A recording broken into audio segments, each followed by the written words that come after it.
If we engage in technology, we scroll, and odds are we scroll a lot. How might this be impacting our creativity?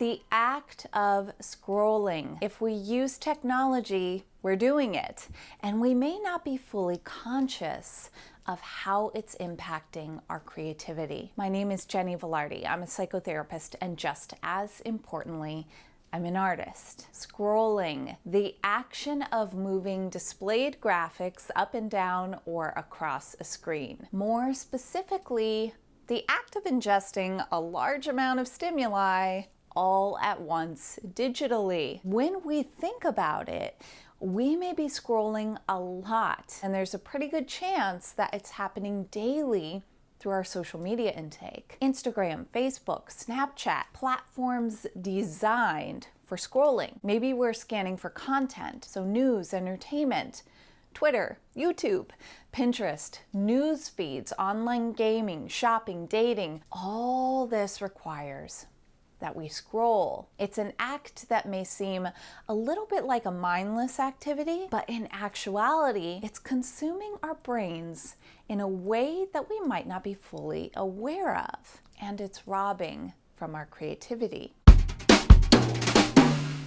Amongst the many reasons scrolling impacts our creativity, this is one to really note. Scrolling consumes time that may have been otherwise used to let our minds wander. Think about it for a moment. All the times the scroll happens for you throughout your day. So perhaps during your morning commute, on the train or in a car, hopefully while you are in the passenger seat, waiting for your latte at the coffee shop, casually during your lunch break, maybe first thing when you wake up in the morning, and just before you go to bed. These moments where once we would have allowed our minds to wander stream of consciousness style, pre-smartphone, are now completely booked up with staring at a screen and scrolling. Now, we might be tempted to argue, well, I'm not really doing anything important during those times. But believe it or not, it's during downtime, even in tiny moments, without a focused task at hand,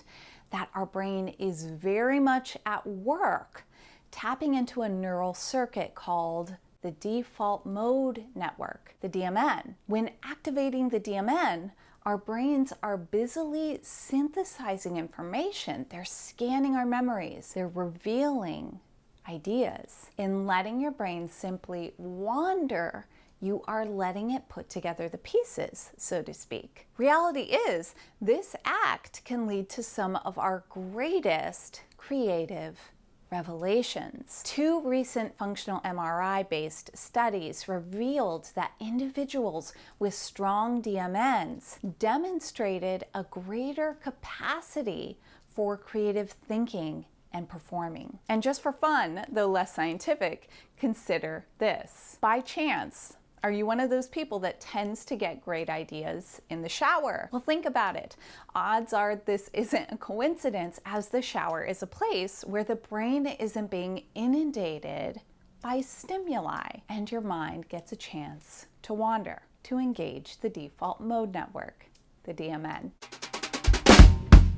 Let's safeguard our creative mind by creating boundaries with our impulse to scroll. A great way to do this is to become conscious of why we are scrolling. And we can become conscious by asking ourselves 2 key questions. Ask yourselves, right now, number 1, what feeling am I avoiding?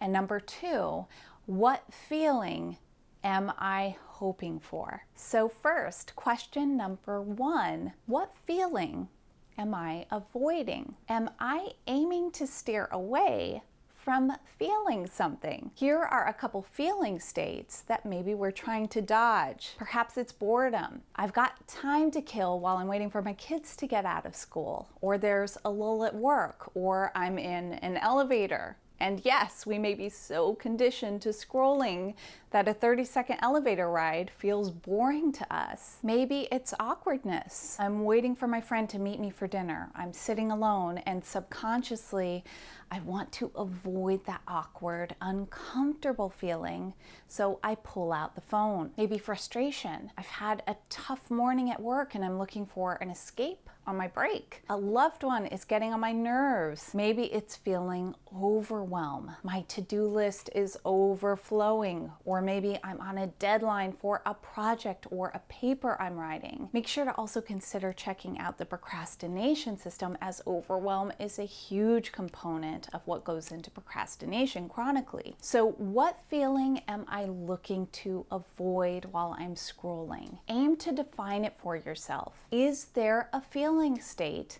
that you're trying to dodge? Next, what feeling am I hoping for? So as I'm scrolling, what am I actually looking for? Am I looking to get a sense of what my extended family is up to, what my friends are doing? Do I want to feel current with the news? Do I really need to see how my distant acquaintances are spending their weekends? Okay, but why? What feeling am I hoping for? Inspired? Intrigued? Ignited, informed, included? By answering this question for myself, I can really hone the intent of my scroll and be honest with myself by answering, is scrolling actually successfully giving me these feelings? So once you've asked yourself your two questions, you can then decide, do I actually want to keep scrolling? Now, if you decide, yes, indeed I do, well, great, no problem, but own it. Choose it as an action rather than doing it unconsciously. Also, aim to give yourself a time limit. I do this every day, so maybe 2 minutes at a time, maybe 10 minutes, but consider putting a boundary around it. Otherwise, it really will spill over into all of your time. Remember, it's designed to do that. If indeed you decide to not scroll, perhaps consider engaging in an activity that you genuinely enjoy that might actually give you one of the feeling states that you're hoping for. Maybe engaging in rest or restoration, or jumping into your creative work. I'll be sure to link my video below on creative burst sessions. You'll want to watch it because it outlines how to turn small periods of time, so 2 hours, 30 minutes, 5 minutes, into massive, satiating creative progress. Or finally, perhaps you just want to let your mind wander. So just lay in bed for a few minutes, stare out a window, daydream while you are waiting for that latte, take the elevator ride, but do it tech-free. Strengthen that DMN by becoming conscious of how much time we actually spend in the scroll. We are giving ourselves the chance to let our brains ignite with creativity. Now go and create. You were created to. Now here's the thing about procrastination. With the right tools, it can be our greatest helper. Without the right tools, it will take us down, shamelessly stealing days, months, years, and even decades from us. And it doesn't stop on its own. The procrastination system, 6 hours, 5 segments, 20 chapters, custom-built tools and concepts reinforced by up-to-date neuroscience. Turn your inaction into traction. The link's below. Thanks so much for being here. I appreciate you. If this episode was useful, I would love for you to hit the like button and perhaps share it with someone. For more tool-based, actionable, creative content, please make sure to subscribe. Also, if you have a question about creativity or the artist role that you would like to have answered, please leave it in the comments below and it may be featured in an upcoming episode.